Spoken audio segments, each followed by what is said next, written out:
This is how I use the Stream Deck in combination with Studio One for step recording and editing melodies. With a step recorder, you choose a step length, for example quarter notes, and it directly inserts each key you press on your MIDI keyboard as a quarter note in your DAW.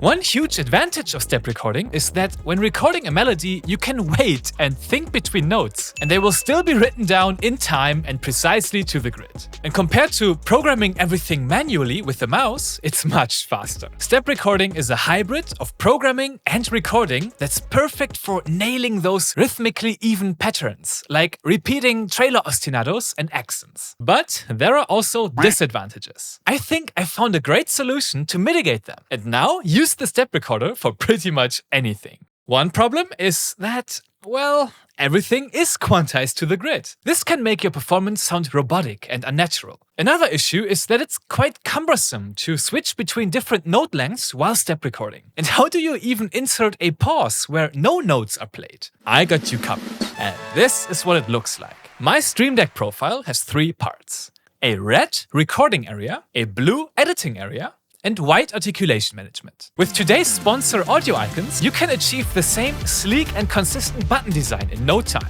It was Audio Icons Stream Deck icons that took my Stream Deck profile from illegible and ugly to clear and streamlined. Audio Icons features a huge collection of over 1,000 icons for pretty much everyone who works inside a DAW. I bought them myself about a year ago, and they are freaking amazing. The icons cover a wide variety of DAW buttons, music notation symbols, instruments and articulations, MIDI edit functions, and more. There are even some icons for applications like Cubase, Studio One, FL Studio, and for the Fab Filter plugins. There are different color schemes, and many icons have variants to offer some choice. I, for example, prefer to have the articulation names abbreviated and focus more on the notation symbol. But I know some people like to work with the more descriptive full-text versions. The image files are named properly, and it's easy to find what you're looking for with the Windows or Mac search. In the store, there are also icon packs for the Studio One and Reaper toolbars if you want to customize your workflow even further. And the best thing, they're affordable and include free updates. Audio Icons help and motivate me to improve my music production workflow and save me a lot of precious time. You can save 10% of the Audio Icons store with the exclusive discount code KUSCHEL10. Head to audioicons.com and check them out. Icons with a K, because it's cool. Each red and blue half of my step record and editing profile consists of 3 horizontal lines with 4 buttons each. One for the pinky, ring, middle and index finger to rest on. When step recording a new line, this is my first move. 1, 2, 3, 4. 1 creates an event in Studio One at the cursor position. 2 opens the MIDI editor. 3 opens the step record options. And 4 activates the step recorder. Because they are laid out next to each other, I can very quickly press the 4 buttons from my pinky down to my index finger. I could summarize them as a macro with 1 button, but sometimes you already have, for example, the MIDI editor open and you don't want to press that button again because it would actually close it. 4 individual buttons give me the flexibility I need, and thanks to the neighboring layout, I can push them quickly without looking. 1, 2, 3, 4. And we have our event created and step recording activated. Now it's time to define the step length. For this, I simply move my left hand 1 line up, with the fingers in the same position and without looking. Here, from left to right, I have longer step length, shorter step length, straights, and triplets. With these 4 buttons, I can quickly select if I want 16th triplets or quarter straight notes, while having my right hand free from the mouse and on the MIDI keyboard. And of course, I can change these values in between notes.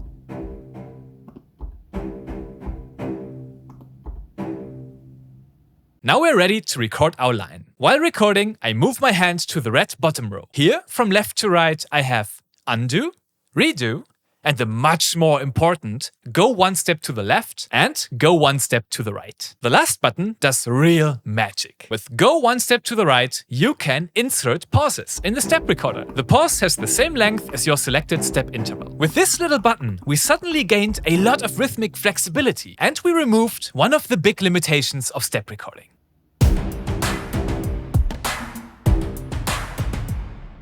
If I make a mistake while recording, I simply press the left arrow to go 1 step back and continue from there.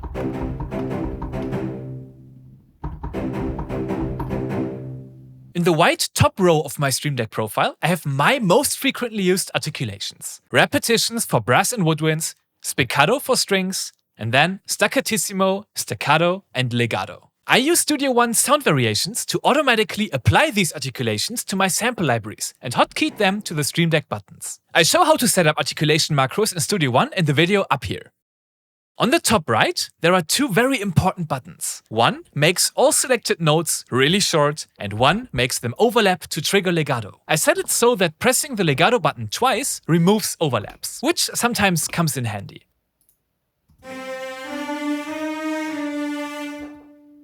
Let's move on to the blue editing area. It's really helpful to structure the recording and editing part with the red and blue color schemes of the audio icons, so I never feel lost with all of these buttons. Again, the horizontal rows are connected in function, because that's how I place my fingers. Remember that for the red recording part, we started with the middle row to create an event, open the MIDI editor, and trigger the step record. After recording, we will do the same, but with the blue area. In the middle row, we have select all recorded notes and adjust the editor zoom to fit them all inside the window, play from the beginning of the selection, a simple play-pause button if I don't want to start at the beginning,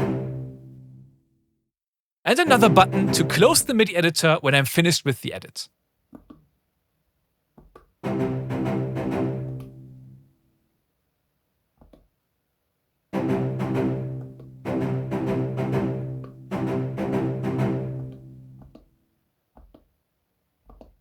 The top blue line is for general MIDI editing. Here, from left to right, I have quantize, humanize, halftime, and double time for the MIDI. The humanize button is particularly useful, and with it, we mitigate another weakness of the step record, robotic performance. I usually set it to plus minus 15 or 20% velocity and plus minus 10 milliseconds time randomization to make my lines sound more natural. It's really fun to set up Stream Deck functions when you already got all these icons like the dice for humanization. I could never memorize if it was Ctrl-H or Ctrl-Alt-H, to be honest. Finally, the bottom row is for fine adjusting velocities. The two velocity buttons increase and decrease the selected note's velocity by 10%, and the arrows select the next or previous note. We can now write complex patterns with changing note intervals, pauses, and rhythms, including straights and triplets, which covers most of the common scenarios.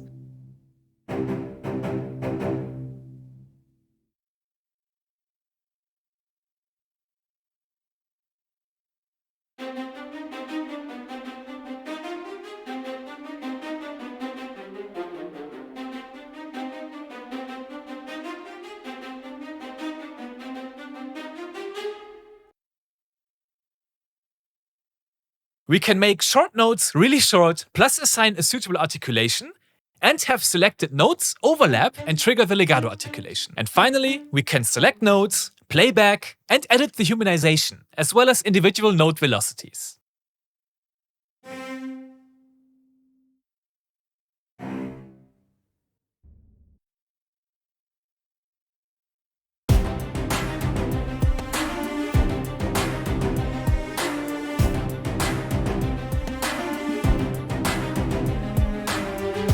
Once I'm done, I press the top left button and go back to my main Studio One Stream Deck page to continue my composing workflow. Do you want to see how I navigate and use track visibility options with the Stream Deck? Show me by hitting the like button and subscribing to the channel.